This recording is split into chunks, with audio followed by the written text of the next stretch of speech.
এই লক্ষণগুলো থাকলে বুঝবেন আপনার দোয়া অনেক আগেই কবুল হয়ে গেছে।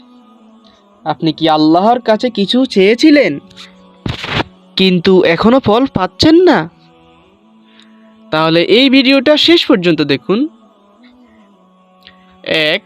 দোয়া করার পর আপনার মন হালকা হয়ে গেছে, কারণ আল্লাহ তাআলা আপনার দোয়া শুনেছেন।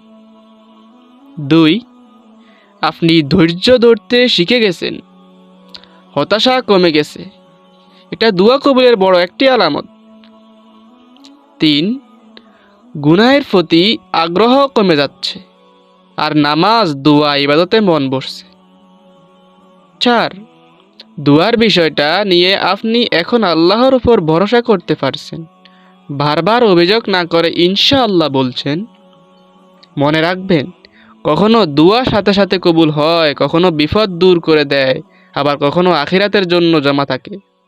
এই কথাগুলো যদি আপনার জীবনের সাথে মিলে যায়, তাহলে বুঝবেন আপনার দোয়া কবুল হয়েই গেছে। আমিন লিখে কমেন্ট করুন।